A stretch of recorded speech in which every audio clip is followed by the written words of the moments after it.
Hello, I'm Professor Matthew Wood, Director of the Oxford-Harrington Rare Disease Centre. Welcome to our fourth Rare Disease Day webinar, an annual awareness day where we join with hundreds of organisations across the world in raising awareness about rare diseases and tell you about our recent progress and exciting new opportunities from our centre. I will give a brief introduction before introducing Dr. Jonathan Stamler, President and founder of the Harrington Discovery Institute, our partner institution, who will provide some remarks. We then have a series of presentations highlighting rare disease therapeutic development activities from our partners and colleagues, and some time for Q&A before I will close this year's webinar. We've asked for questions in advance of this webinar, and so if you have questions throughout the presentations today, please submit them to info@oxfordharrington.org, and we'll do our best to address your question today or email you after today's event. So to begin, a reminder of the enormous challenge we face in the rare disease community. At least 400 million people globally have a rare disease, and 70% of these rare diseases begin in childhood. So it is very largely a collection of diseases that affect children. Cancer treatment is an important part of rare disease therapeutics development, with 1 in 5 of all cancers being rare diseases. And there's been a noticeable increase in approvals of therapies for rare disease, which is very welcome. And this is driven by advances in genomics and new and innovative therapeutic approaches. And this brings hope and opportunity for us. The Oxford-Harrington Centre is a partnership, a unique partnership between the Harrington Discovery Institute and the University of Oxford. It combines excellence in discovery science with proven expertise in drug development. Here in Oxford, we have over 250 researchers investigating rare diseases. And in 2023, the university achieved a milestone with the creation of its 300th company, confirming Oxford's global leadership in innovation. My colleague, Dr. Jonathan Stamler, will summarize the astonishing impact that the Harrington Discovery Institute has made in a few minutes' time. The focus of the Oxford-Harrington Centre is developing therapies for rare, genetic, early onset, and severe rare diseases. We have 3 main priority areas: rare neurological diseases, rare developmental and metabolic disorders, and rare cancers. And the aim of the Oxford-Harrington Centre is to deliver 40 new drugs into clinical trials over the next decade. To achieve this goal, in October last year, we launched the Oxford-Harrington Centre's Therapeutic Accelerator. The accelerator will provide the financial investment and drug development expertise to progress promising projects towards the clinic. Former UK Prime Minister Lord David Cameron, the founding chair of the Oxford-Harrington Centre's Advisory Council, spoke at our launch event, and the accelerator agreement was signed between the Harrington Discovery Institute, Oxford Sciences Enterprises, and the University of Oxford. You'll hear more on this from Dr. Stamler shortly, and later in the webinar about the first investment of the accelerator into a new company called AlveoGene, which transforms rare respiratory disease outcomes through new therapeutic development. The Therapeutics Accelerator operates a unique, not-for-profit, for-profit model, combining funding sources for maximum impact. Rare disease drug development projects progress through the phases of funding, subject to meeting established drug development milestones, and as each project progresses, it becomes eligible for greater support in terms of drug development and financial support. In another very exciting development, in the UK's autumn statement, the UK Chancellor of the Exchequer announced UK government support for a new initiative called the Rare Therapies Launchpad. This initiative brings together a number of organisations, including the Oxford-Harrington Centre, Genomics England, and the UK drug regulator, the MHRA, to pioneer a completely new pathway for developing therapies for children with very rare, so-called ultra-rare neurological disorders in a pilot study. We hope this will prove to be a platform for rare disease drug development in the future for very rare diseases. This initiative has had invaluable support from Baroness Nicola Blackwood, who will be speaking later in this webinar. And so with those brief updates, I will now hand over to my colleague, Dr. Jonathan Stamler, MD, to share some further details and updates.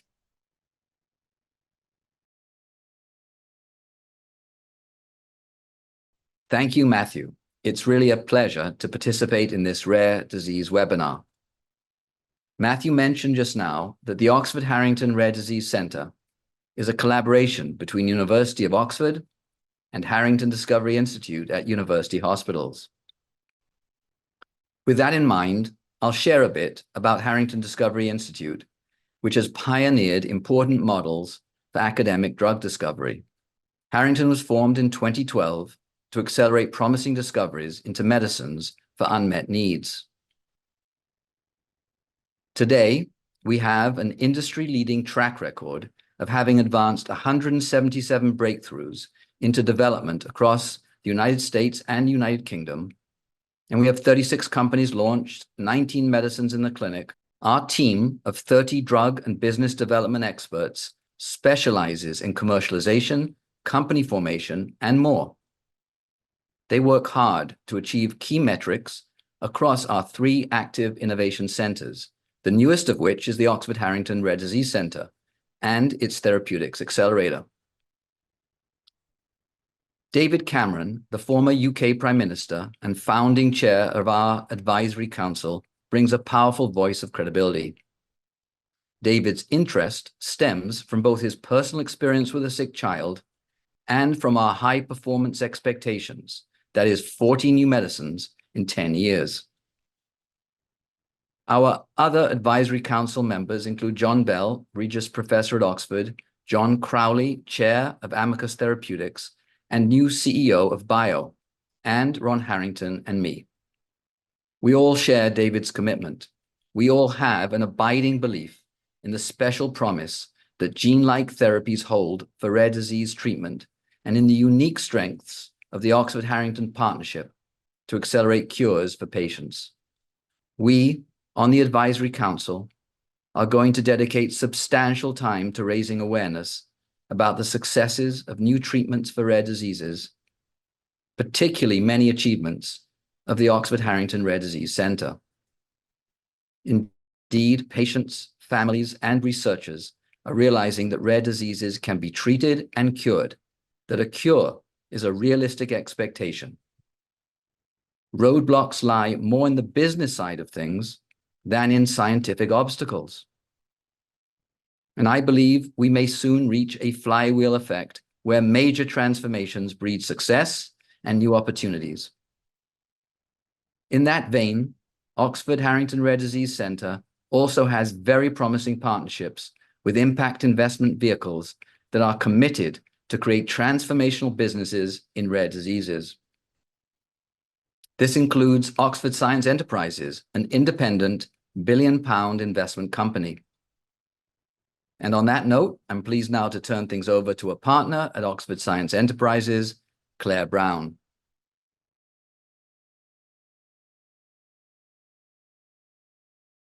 So thanks everybody for the opportunity to introduce AlveoGene to you. My name is Claire Brown and I represent Oxford Science Enterprises on the board of the company. So AlveoGene is looking to develop gene therapy for respiratory disease, usually rare respiratory diseases. And we have worked with the University of Oxford alongside academics from other institutes in the UK to help create AlveoGene. And Harrington Discovery Institute has joined us on this journey as we look to get the medicine to patients as quickly as possible. I'd like to hand over to my colleague David Hipkiss, who's joined us as the Executive Chair of AlveoGene, and also to introduce Eric Alton, who is one of the founders of the technology that subsequently was licensed into the company. The reason we're excited about AlveoGene and the team involved is that David brings a huge amount of experience for his time as a CEO in a variety of companies, including those in the respiratory space. And Eric balances his support of AlveoGene as a founder, as well as being a practicing physician in the area of respiratory disease and gene therapy and respiratory medicine, both at the National Heart Lung Institute and also at the Royal Brompton Hospital in London. So I'll hand over to my colleagues and they can tell you through why we would be so excited to be part of AlveoGene and why we think this could be a differentiated company delivering those key medicines to patients.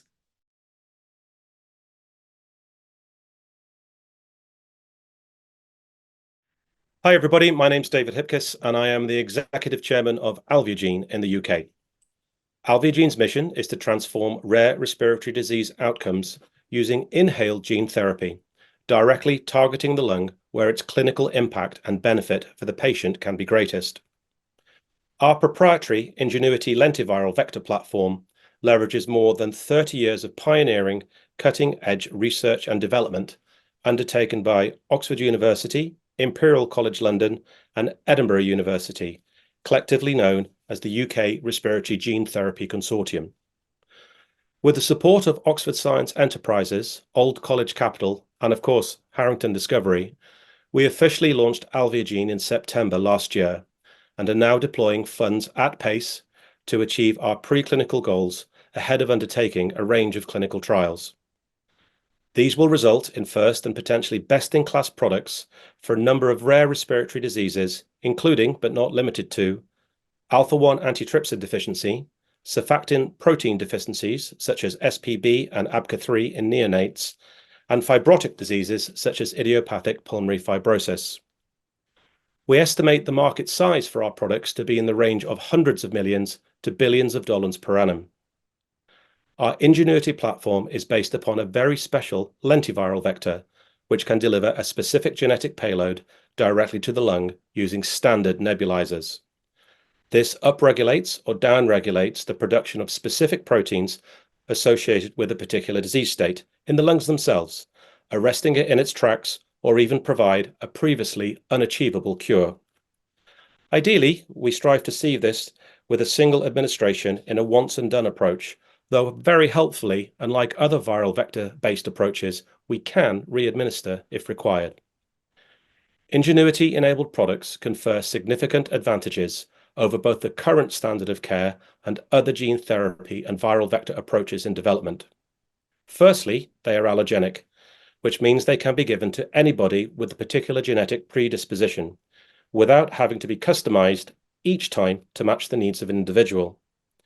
This significantly reduces the costs of treatment per patient and as a consequence maximizes the number of eligible patients and addressable market. Secondly, owing to their highly engineered design, they are very efficient in transduction capability and hence can be given at significantly lower doses than other viral vector approaches such as AAV or HSV.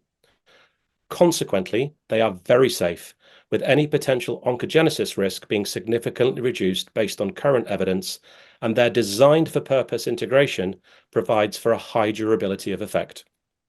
By way of means of example, in AAT, the current standard of care involves regular weekly intravenous administration of medicines, which can have significant negative impacts on access, adherence, compliance, and healthcare system economic burden. Conversely, AlveoGene's approach combines the innate benefits of the Ingenuity platform and the ability to use standard off-the-shelf nebulizer devices to effect facile administration in a potentially once-and-done approach. This represents a paradigm shift in the ability to treat and potentially cure a number of rare respiratory diseases that span the totality of the human life course from neonates through adulthood. I'll now hand over to Professor Eric Alton, one of the academic founders of AlveoGene, who will provide further insight to both the patient need, our approach, and potential clinical impact of our first three product candidates, namely AVG-001, indicated for alpha-1 antitrypsin deficiency, and AVG-002 and 003, indicated for surfactant protein deficiencies in neonates, namely SPB and ABCA3. Over to you, Eric. Thanks, David.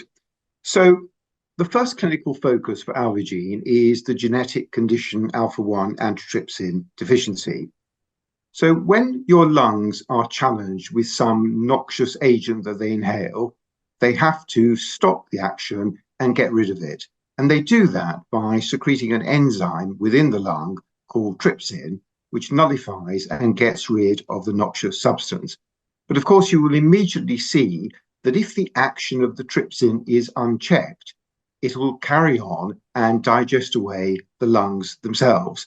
And therefore, nature has come up with a very clever trick of producing an antidote to the trypsin, so-called alpha-1 antitrypsin deficiency. And that is secreted from the liver into the bloodstream and up into the lung.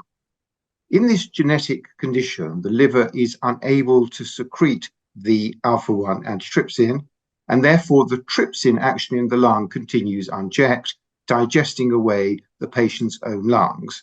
And just to give you an indication of this, there are some 100,000 or so patients in the US alone who have considerable morbidity and a shortened mortality as a result of this unchecked trypsin action. Moving to the next slide. Moving to the other end of the spectrum now, surfactant protein deficiencies. As a newborn baby, your lungs are filled with fluid, and at your first breath, what you need to do is get rid of the fluid, which happens quickly, and then fill your lungs with air. But the lungs are stiff, and they have to be surrounded with a layer of lubricant called surfactant to allow that expansion to happen. In this genetic condition, there is no surfactant, and so when the baby tries to take its first breath, it can't easily do so and immediately needs to be ventilated. And sadly, once the genetic diagnosis is confirmed, there is no treatment, and it really is only a question of when the ventilation is stopped. And it's difficult to imagine a greater unmet clinical need. And I think it's fairly straightforward that the treatment for both of these conditions surely is to deliver down into the lungs topically the gene that encodes the missing proteins, whether it's alpha-1 antitrypsin deficiency or surfactants, and produce it locally in the right amounts to be able to call a halt to these diseases. So moving to the next slide, please. What AlveoGene has done is to base its work on the Ingenuity platform. And this comes from 15 or more years of focusing on a very clever virus called Sendai. And all of you in this room at the moment are breathing it in. And Sendai is the absolute master at putting genes into your respiratory epithelium. And the reason it's so good is you can see in the bottom left there, it has spikes on its surface called F and HM proteins. And they identify receptors or landing sites on the respiratory epithelium and are therefore able to transfer the gene. The snag is that these are viruses, and think of a common cold. You get a cold for a few days or a few weeks. And similarly, the expression of the gene and the protein only lasts for a few weeks. And when you try to do this repeatedly, the body's immune system says, no, thank you, I have seen that virus before, and nullifies it. So a really clever virus, but it won't do the trick. So we switched our attention to another group of viruses called lentiviruses that you see on the top left. And these have the fairly unique property of being able to transfer the genes within the virus into the genes that you already have in your own cells, and therefore giving you a long-lasting expression. Now, the snag here is that the proteins that you see on the surface, those spikes, do not have the right landing sites to be able to get this efficient gene transfer. So the lentivirus is also fairly useless. And there is this sort of fairly obvious moment saying, why don't we strip the proteins on the surface of the lentivirus off and replace them with the FHN proteins from Sendai? And that is the Ingenuity platform that you see there in the middle. So moving to the next slide, the unique selling properties of this Ingenuity platform are it retains the very efficient transduction that Sendai gives you. It retains the very long duration of expression that a lentivirus gives you because it's integrated into your cell and therefore will last as long as the cell will do. It has a very unremarkable safety record. In other words, everything is going well there. Importantly, it has a large packaging capacity, and that's important because some of these proteins are big, the therapeutic proteins, and so the gene is big, and so the virus needs to be able to contain them. And finally, and uniquely amongst any viral vector, you can administer it repeatedly and fool the immune system not to destroy the virus. And that's important because not all cells in the lung will live forever, and you may well need to give this repeatedly. So moving to the next slide then, just to give you an example of what this platform can do. The first thing for alpha-1 antitrypsin is I would ask whether this virus can produce human alpha-1 antitrypsin. And the vertical axis in the graph on the left is the amount of alpha-1 antitrypsin. And the red circles show as you give increasing amounts of the virus, you do get increasing amounts of the human alpha-1 antitrypsin. So far, so good. And then what you need to do is to produce a model of acute lung injury, in this case in a mouse. The vertical axis on the right-hand graph shows the amount of lung injury. Upwards is more injury. The first group of animals you see there are untreated, so no injury. The second group are the injury ones. And the red open circles on the right show what happens if you give increasing amounts of our Ingenuity platform, producing the human neutrophil elastase antidote, and therefore protecting the animal. So it works. And moving to the next slide, we also have animal models showing surfactant deficiency. And the vertical axis here is the probability of survival of the animal. And the black line on the left shows you in a very similar way to what happens in neonates. They do not survive because they don't have surfactant. The red line represents an adeno-associated virus, another virus that can transfer these genes. It doesn't integrate into your cells, so you wouldn't expect long-lived protection, and you can see the protection dwindles. On the other hand, in the blue lines, you can see with our lentiviral platform that you get good protection, good survival, and that goes on for lengthy periods of time. So really, in summary, AlveoGene is very sharply focused on rapidly translating its Ingenuity platform into new treatments for disorders with considerable unmet clinical need. So over to you, David. Thanks, Eric. Highlighting our strategy now, I hope you are as excited as us about the potential of AlveoGene and how we will make a material and beneficial impact for patients as we strive to transform rare respiratory disease outcomes using inhaled gene therapy enabled by our proprietary Ingenuity platform. The combination of safety, efficacy, durability, and convenience of delivery by nebulization clearly sets AlveoGene apart from other approaches. Shaped by world experts and strategics, our commercially focused preclinical studies leverage prior successes and enable added value first-in-human clinical trials with the potential for rapid approval. In turn, these products address clear unmet medical need and all have significant and lasting commercial potential. Turning to pipeline, as shown in the chart on this slide, our near-term plan leverages the seed financing provided by Harrington, Oxford Science Enterprises, and Old College Capital to accelerate our pipeline to achieve a number of key value inflection points.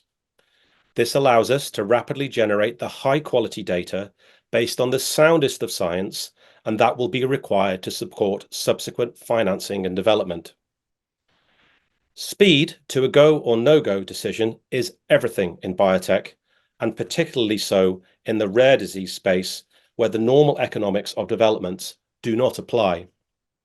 Combining investment at pace with world-leading expertise and personnel in the Oxford-Harrington Accelerator will undoubtedly make a huge impact and the material difference to the development of novel therapeutics for any rare disease. In closing, at AlveoGene, we genuinely believe that we have the potential for both first and best-in-class gene therapy products for rare respiratory disease, including those with alpha-1 antitrypsin deficiency, surfactant protein deficiencies in neonates, and IPF. We are extremely proud to be the first exemplar of the Oxford-Harrington Accelerator mission to deliver 40 new, potentially life-saving therapies for rare disease into clinical trials over the next 10 years, and we very much look forward to celebrating our future mutual success. Thank you very much for your time.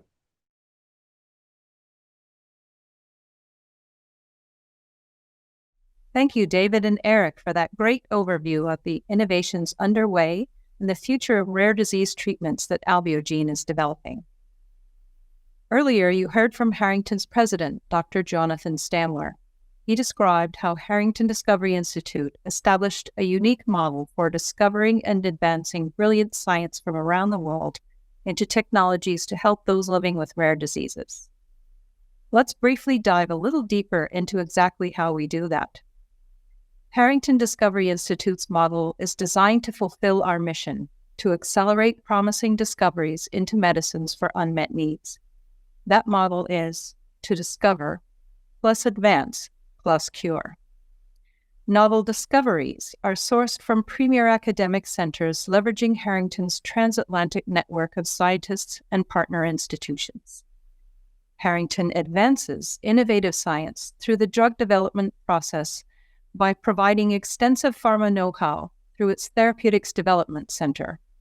Our drug development experts help our scholars advance their projects into the technical realm by sharing their knowledge on how best to make their technology attractive to investors and commercial partners. All intellectual property rights remain with the scholar and his or her institution. Thirdly, Harrington supports the path to cures by engaging industry and investment partners able to commercialize new medicines and bring them to patients in need. Now I'll share 3 examples of our Harrington model in action. I think they showcase how Harrington's model is successful in advancing technologies, and they illustrate how the model will work within the Oxford-Harrington Rare Disease Centre. First example is Dr. Rosa Bajeta, a physician scientist at Stanford University, who is a 2019 Harrington Scholar Innovator. Harrington funded her project to modify T cells to treat autoimmune disorders. Regulatory T cells, known as Tregs, play a crucial role in how our immune system works, and deficiencies in their function are linked to autoimmune diseases. Dr. Bajeta is working on a breakthrough treatment for IPEX syndrome, a rare life-threatening disease characterized by severe symptoms including diarrhea, eczema, lymph node enlargement, and diabetes. IPEX is caused by mutations in the FOXP3 gene, leading to dysfunctional Tregs unable to properly regulate the immune system. She and her team have found a way to insert a normal FOXP3 gene into patients' T cells, restoring functional Tregs and potentially offering a curative treatment for IPEX syndrome. Since being chosen for our program, this technology has advanced to human clinical trials for testing. Her Harrington team provided critical support and helped Dr. Bajeta get orphan drug status with the FDA for her technology. Our second example is Dr. Diana Farmer from the University of California, Davis, who is a 2022 Harrington Scholar Innovator. Her Harrington-funded project is developing engineered human stem cells to treat spina bifida and spinal cord injury. Dr. Farmer and her team have achieved promising results in repairing the nervous system leading to spina bifida-associated paralysis in lamb models, and now a first-in-human clinical trial has been initiated. Building upon their success, the team is extending their research to explore this stem cell therapy for adult-acquired spinal cord injuries, an area with great unmet need. And Dr. Angela Russell at the University of Oxford is not only a 2021 Harrington UK Rare Disease Scholar, she is also the first Oxford-Harrington Rare Disease Centre Scholar.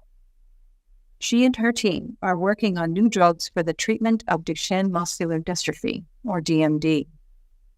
DMD is a debilitating muscle wasting disorder that primarily affects boys, which is caused by a gene defect resulting in the absence of dystrophin, a critical protein needed for muscle function.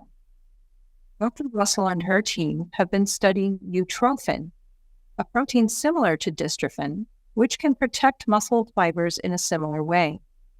they have identified a series of molecules that function by inhibiting the aryl hydrocarbon receptor, which leads to increased eutrophin production.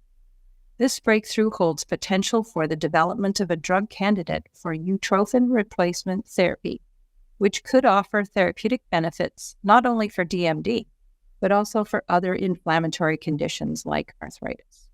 And now, I'm pleased to share exciting details of the new Oxford-Harrington Rare Disease Scholar Award. This award is all about accelerating treatments for rare diseases, and we're thrilled to share with you how it could potentially impact your work as researchers. The Oxford-Harrington Rare Disease Scholar Award aims to advance promising discoveries from academic labs into clinical practice. It provides funding and expert therapeutics development support to researchers in the UK, US, or Canada to accelerate preclinical projects towards treatments for patients. This award supports your work in a few critical ways. First, recipients receive a guaranteed grant award of $100,000 in the US and Canada, or £100,000 in the UK. Additionally, you'll get access to drug development and business development support from Harrington's Therapeutics Development Centre, which covers a wide range of expertise in areas such as medicinal chemistry and formulation, nucleic acid oligo design, toxicology, and regulatory affairs, just to name a few. The grant includes 1 year of therapeutics development support and project management, with the potential to renew for a second year based on milestones met. Scholars also gain access to Oxford facilities and infrastructure, including genomics capabilities and links to Genomics England. Plus, there's the opportunity to present at prestigious symposiums, an opportunity to compete for acceleration funds of up to $300,000 or 250,000 Great Britain pounds. To be eligible, you must be an MD or PhD researcher operating your own independent lab in the UK, US, or Canada. You should hold a faculty position at an accredited academic medical center, university, or research institution and conduct the majority of your research there. The award seeks novel approaches to treat rare diseases, particularly focusing on neurological disorders, developmental disorders, rare cancers, and other rare genetic indications with high unmet needs. Key considerations include rigorous science, innovation, potential for clinical impact, commercial viability, and strong intellectual property protection. The call for applications is open now, with the submission deadline on March 26, 2024. Finalists will be contacted for due diligence review between June and July 2024, and notifications of the award are expected in October of 2024. We encourage you to explore this fantastic opportunity and submit your proposals for the Oxford-Harrington Rare Disease Scholar Award. Together, we can make significant strides toward accelerating treatments for rare diseases and improving the lives of patients worldwide. Thank you, Diana, for that very clear presentation. And we're very excited to receive the first round of applications to the Oxford-Harrington Centre Rare Disease Scholar Funding Call and to supporting new rare disease drug development projects. Next, it is my very great pleasure to introduce our final speaker of today's webinar, Baroness Nicola Blackwood. As I mentioned earlier, Nicola has been absolutely instrumental in the establishment of the Rare Therapies Launchpad here in the UK, and we've been very privileged to work with her on this. She is a leader in health innovation policy and entrepreneurship, and chair of Genomics England. Nicola served as a Minister for Innovation in the UK government's Department for Health and Social Care under 2 Prime Ministers, where she led on life sciences, National Health Service, data and digital transformation, and global health security. I could list many more of Nicola's impressive achievements, but it is also important to let you know that Nicola also speaks to us today as a rare disease patient with lived experience of the challenges facing the community, and she is a rare disease champion and advocate. Thank you very much for taking the time to talk to us today, Nicola. Over to you. Well, it's a tremendous pleasure to be here today, marking the importance of Rare Disease Day. I am Baroness Blackwood, Nicola. I chair Genomics England and Oxford University Innovation. And as some of you may know, I come to rare disease research not just as a policymaker, but as a rare disease patient myself. And my own experience as an Ehlers-Danlos patient has been entirely typical and has led me to my own conclusions about what it means to live with a rare disease. As many of you will know, EDS are a group of 13 inherited conditions that affect connective tissue. And owing to the complexity of its presentation and lack of awareness amongst much of the medical community, EDS patients often face misdiagnosis and lack of diagnosis, which is very common in rare disease. And I was undiagnosed for 30 years, and like many before and after me, I went through all of the usual experiences of the diagnostic odyssey. And during that time, I was misdiagnosed, I was partially diagnosed, I was told it must all just be anxiety. Unsurprisingly, I became pretty disillusioned with the medical process. I thought I would never know what the problem is. I would never find an answer. And then finally, completely by accident, a wonderful neurologist who just happened to be an expert, have personal expertise in EDS. He referred me to a specialist and he diagnosed me in just 20 minutes after all those years of searching and agonizing. And over the next 18 months, I acquired a fleet of specialists, as is so common in these situations. And initially, it was a complete disaster. As they started trying to find the right medical regime for me, I got much sicker.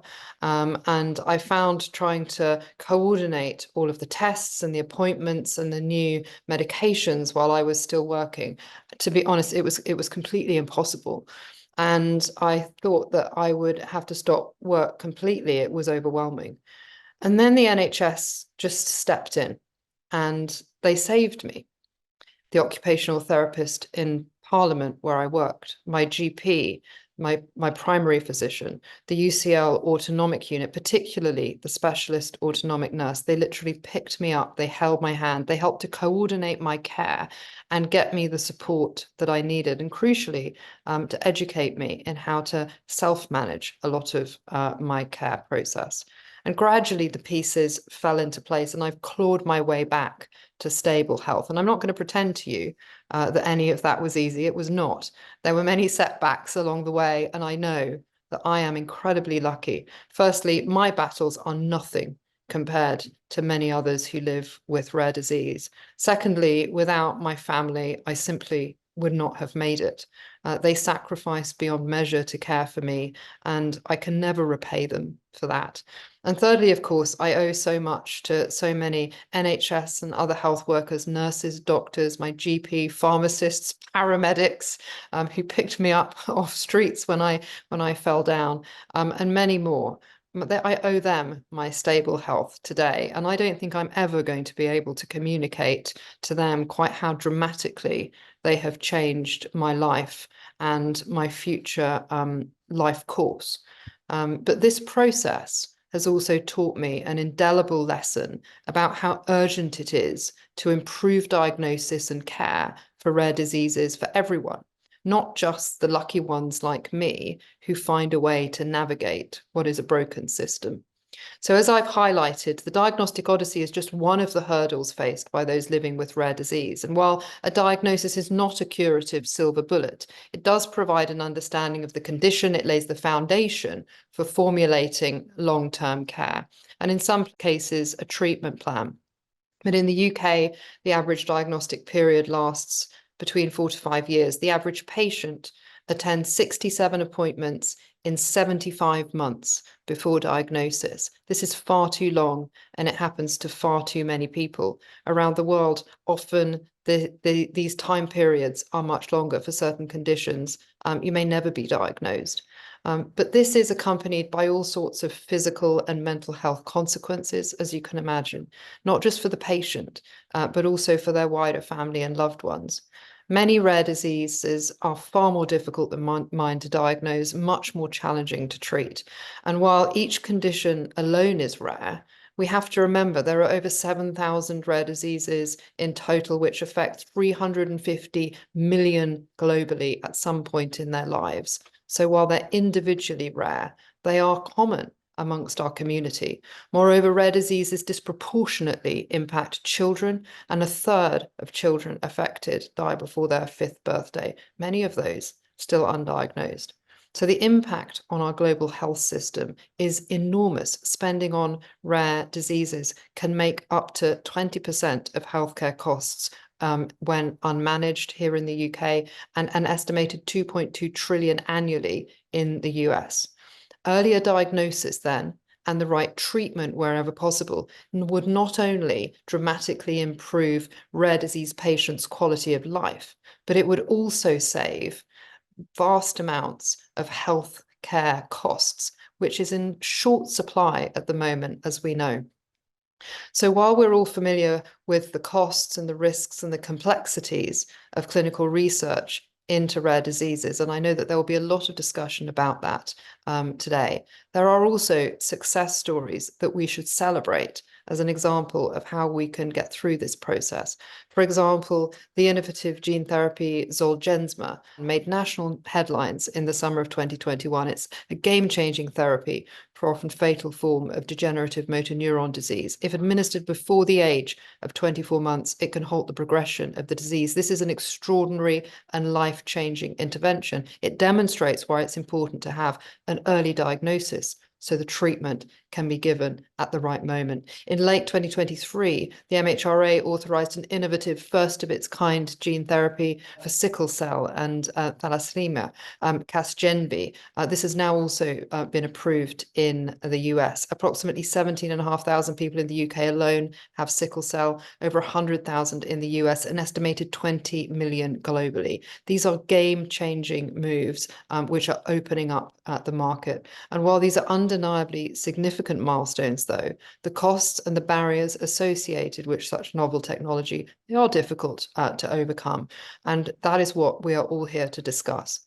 Presently, only about 5% of rare diseases have an approved treatment. At this rate, it's going to take an estimated 2,000 years until treatments are available for all rare diseases and conditions. And so it is for that reason that efforts like the Oxford-Harrington, Genomics England, the Rare Disease Launchpad, these are so important. In the UK, we are fortunate in the government's strong commitment to advancing science and innovation across all parties. And from the establishment of Genomics England in 2012 to deliver the 100,000 Genomes Project, to the Life Sciences Vision, the Rare Disease Framework, and the clinical research and vaccine success during the pandemic, these have all been founded on long-term government and cross-party commitment to health and life sciences. And post-pandemic, global regulators are working towards shaping legal and regulatory frameworks which can respond to the challenges presented by these highly novel but critically important technologies. And the MHRA, for example, introduced the Innovative Licensing and Access Pathway and the Innovative Medicines Fund to respond to the challenges they present. Meanwhile, at Genomics England, we have secured long-term funding for a newborn genomes project. We call it the Generation Study and the National Genomics Medicine Study in order to improve that diagnostic odyssey I spoke about earlier. And Genomics England sits at the heart of an infinity loop as the trusted broker between patient and the clinical teams on the right and the research industry and wider community on the left, so that we can bring the discovery of new technologies right into clinical care and make sure that we bring that pathway as close together as possible, because it's by driving discovery into the clinic and data into research with an ever greater effectiveness that we will not only end the diagnostic odyssey, but we will also support the development of long-needed therapeutics. I am intensely proud of the globally competitive science and innovation which emerges from the UK and Oxford. I am unashamed of that. But working in silos will not accelerate innovation at the pace that is required to serve those living with rare diseases. True innovation in the delivery of care will only be achieved if the entire ecosystem participates. And that is because partnerships and collaboration lie at the very heart of advancement in the field of medicine. And developing medicines in small populations is always challenging. It is particularly so in those patients who have very rare conditions. And that is why I think that we have a great opportunity with the Rare Therapies Launchpad that was launched at the end of last year, developed by a consortium including Genomics England, the MHRA, the Oxford-Harrington Rare Disease Centre, Mila's Miracle Foundation, and the ABPI. It is a programme that will develop a pathway for children with rare conditions to access therapies made specifically for them. It is a world first. And the Oxford-Harrington Therapeutics Accelerator is going to play another crucial role in launching what will undoubtedly be a new era in rare disease treatment. And I know that Matthew and Jonathan are going to provide a great explanation of the value and purpose behind that programme and behind the RTLP and how they're going to knit in together to accelerate the discovery and launch of treatments so that we can match together the ending of the diagnostic odyssey with the discovery of therapeutics, so that as people are diagnosed, they can be pushed into care pathways in a meaningful way. But I hope that I have provided a few headlines from my perspective, because the goal of the accelerator of providing and delivering 40 new therapies for disease into clinical trial over the next decade is a pioneering model, and combining the expertise of the Harrington Discovery Institute at university hospitals in the Cleveland, the University of Oxford, Oxford Science Enterprises holds incredible potential to redefine the rare disease therapies. And it is a perfect example for why international cooperation is mission critical. And for those 1 in 17 people around the world who will experience a rare disease at some point in their lives, delivering on these ambitions and building on the collaborative opportunities which we have here will be truly transformational. And I hope that each and every one of you who is here today and listening to these presentations will find a way to play your part, because what an extraordinary legacy to be part of that would be. Thank you so much. Thank you, Nicola, for sharing your story and the tremendous work you are doing both personally and professionally to help advance treatments for rare diseases. Now let's move on to our questions and answers portion of the program. If we don't get to your question today, please email us directly at info@oxfordharrington.org. Here's our first question, just came in. How does the OHC engage with patients and families affected by rare disease? This is a good question for Professor Wood. Professor Wood, would you please share your thoughts? Thank you, Diana. That's a great question. We have multiple routes for engaging with patients and families. We can routinely field inquiries from patients via our contact email address listed on our website, and answer questions about specific rare diseases that they're affected by, ongoing research, options for therapies, clinical trials on the horizon, that kind of thing. We can also signpost patients and their families to the right resources if they're unaware of them. We also engage with patients and families directly via events such as this Rare Disease Day webinar, or by doing interviews with patients and families, which we publish in the news section of our website. And we'll be working directly with patients in developing individualized therapies for a handful of ultra-rare diseases as part of the Rare Therapies Launchpad initiative here in the UK.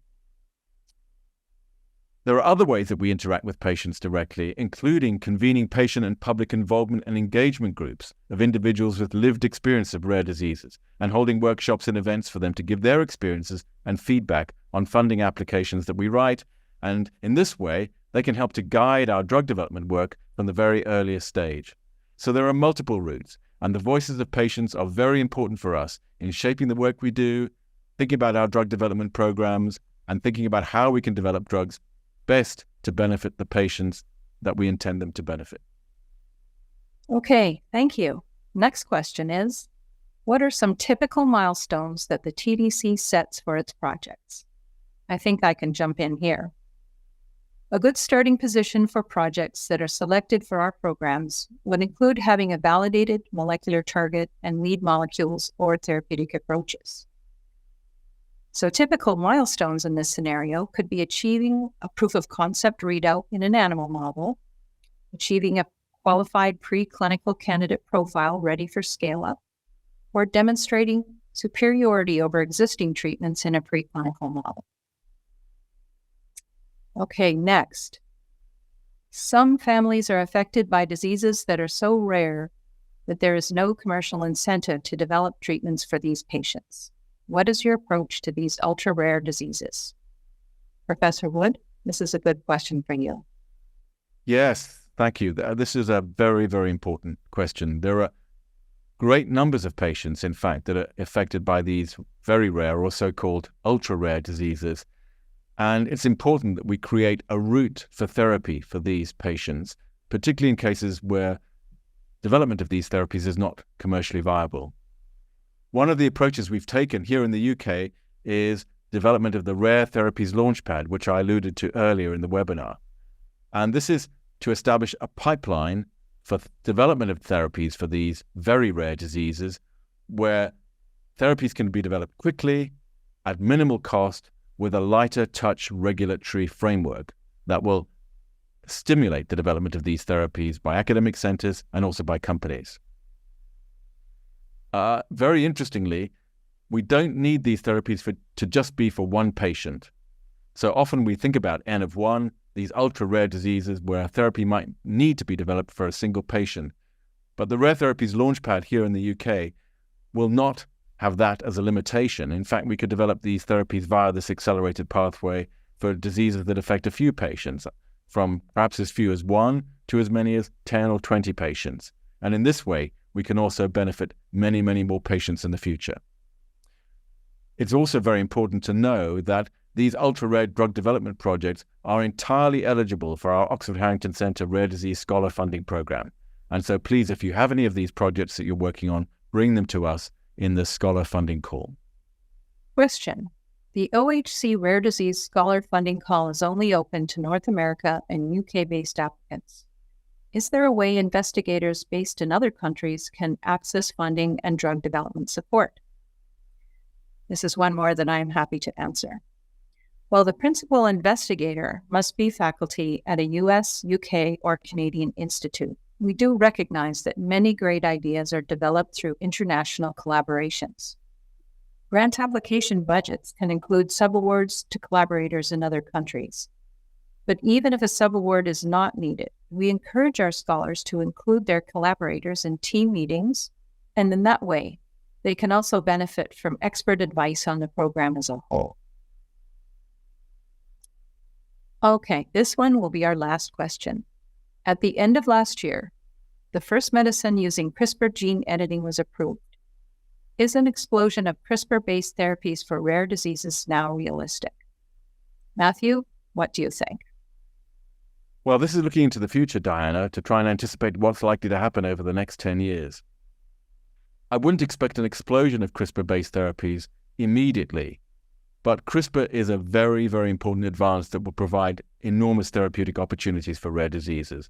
And so over the next 10 years, I do expect many more CRISPR-based gene editing therapies for rare diseases. But what is important is that therapies based on CRISPR or oligonucleotides are programmable. And it means that the likelihood of us being able to develop these therapies quickly, more cost-effectively, moving rapidly from one therapy to another, learning from the first therapy to the second therapy is very, very likely. In fact, this is what is likely to make it possible to rapidly accelerate the numbers of drugs that we can develop for rare disease patients. So CRISPR is simply one of these modalities that is programmable and that will form part of the therapeutic armory for the future. And this makes it very likely that we will be able to more than achieve our goal of 40 medicines developed in the next decade. Thank you to everyone for very thoughtful questions, and thanks to all of our speakers for sharing your insights and stories. I will now turn it back over to Professor Wood to close us out. I very much hope that you've enjoyed this year's Oxford-Harrington Centre Rare Disease Day webinar, and that you're feeling as motivated and enthusiastic as I am about the opportunities and progress we can make in developing therapies for rare diseases in the rest of the year ahead. In closing, I'd like to thank you very much for your participation in today's webinar and leave you with some important dates to add to your calendars. The closing date for applications to the first Oxford-Harrington Centre Rare Disease Scholar Award is March 26, 2024. And applications are to be submitted via our website. Please visit oxfordharrington.org/award for all the information. Next, the Harrington Discovery Institute's Scientific Symposium will take place on the 22nd and 23rd of May this year in Cleveland, Ohio, USA. And finally, the Oxford-Harrington Centre's Rare Disease Symposium will take place from 24th to the 26th of September, also this year, in Oxford, in the UK. I also encourage everyone who hasn't already done so to sign up to our mailing list to receive important updates on our work and activities by visiting oxfordharrington.org and filling in the sign-up form in the footer of the page. Thank you all once again for joining us, and we look forward to connecting with everyone again very soon.